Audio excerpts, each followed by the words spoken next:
Shalom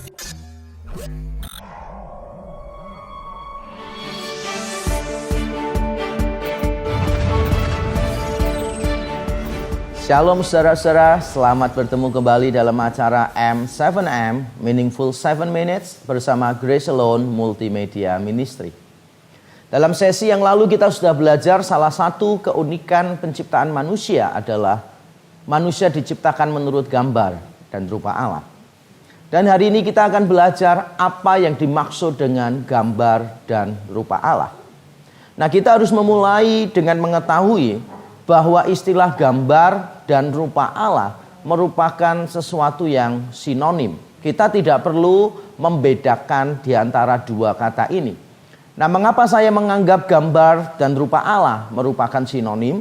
Karena kalau saudara membaca di dalam Kejadian, misalnya di dalam Kejadian 1 ayat 26 dan 27, Kejadian 5 ayat 1 dan 3, Kejadian 9 ayat yang ke-6, maka kita akan menemukan bahwa kata gambar dan rupa kadangkala muncul dalam posisi yang terbalik. Bukan gambar dan rupa, tapi rupa dan gambar. Kemudian kadangkala hanya muncul perwakilan salah satu saja.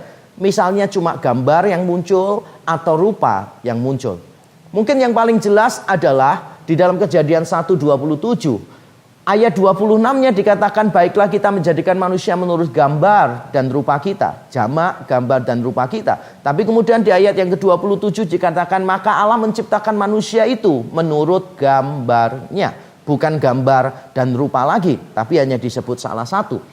Ini menunjukkan bahwa gambar dan rupa adalah sinonim. Boleh dipakai salah satu, boleh urutannya diubah. Karena dua kata ini sebetulnya merujuk pada satu makna. Nah, apa pengertian manusia sebagai gambar Allah? Ada dua. Yang pertama, manusia sebagai gambar Allah itu berarti manusia adalah representasi Allah.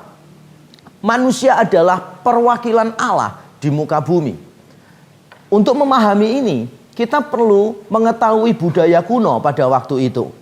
Gambar atau patung merupakan bagian yang penting di dalam kebudayaan kuno, terutama yang berkaitan dengan kekuasaan.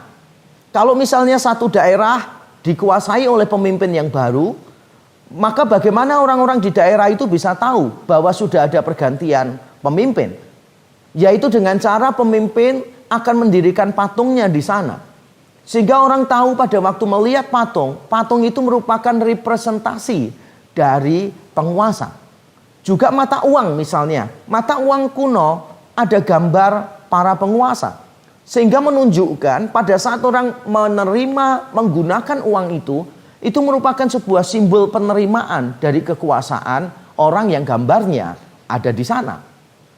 Sehingga masyarakat kuno akan mudah untuk menangkap apa arti gambar Allah. Yaitu manusia sebagai representasi Allah, sebagai perwakilan Allah di muka bumi.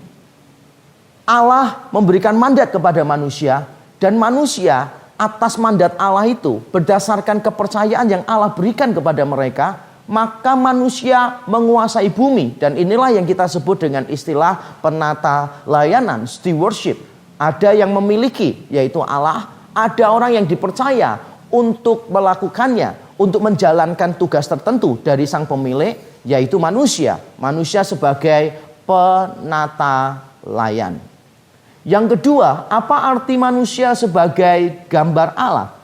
Yang kedua, manusia adalah refleksi Allah. Manusia adalah refleksi Allah. Jadi manusia bukan hanya representasi wakil Allah, tetapi manusia adalah refleksi Allah.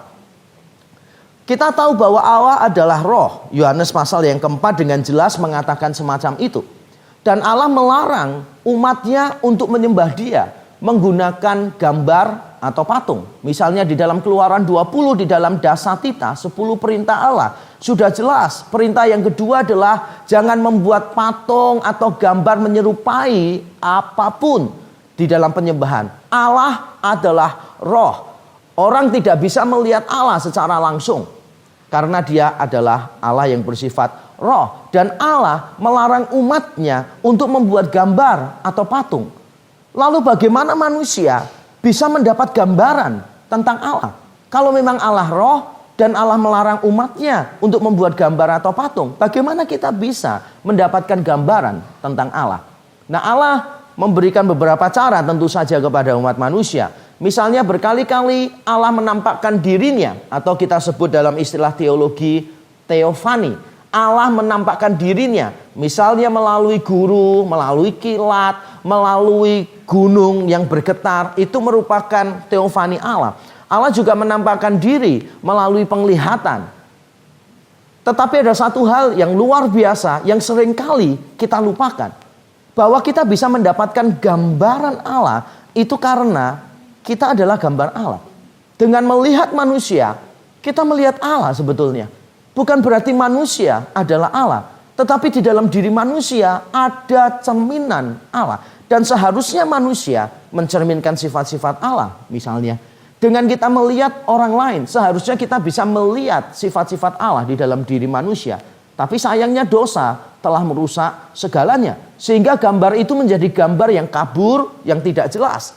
Ketika dilihat orang lain, orang tidak bisa melihat ada Allah dengan jelas melalui gambar Allah di dalam diri manusia. Tetapi poinnya tetap ada, bahwa manusia adalah gambar Allah dalam arti manusia merupakan refleksi Allah.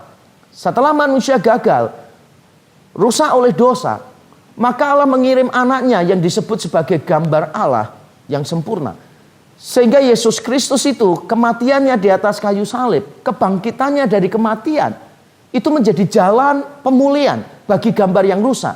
Sehingga kita terus menerus akan diubahkan sesuai dengan gambar Khalik, sesuai dengan gambar anak Allah. Itu disebutkan di dalam Roma 8 ayat 29, di dalam Kolose pasal yang ketiga juga disebutkan demikian, bahwa kita telah mengenakan manusia yang baru, yang terus menerus diperbaharui menurut pengetahuan sesuai dengan gambar anak Allah. Dan itulah kita manusia. Kita adalah gambar Allah. Kita menjadi representasi Allah dan kita menjadi refleksi Allah. Kiranya kita semua disadarkan tentang betapa berharganya kita di mata Tuhan. Bukan karena kita, tapi karena anugerah Tuhan yang menciptakan kita seperti itu, yaitu sebagai gambarnya. Tuhan memberkati kita. Amin.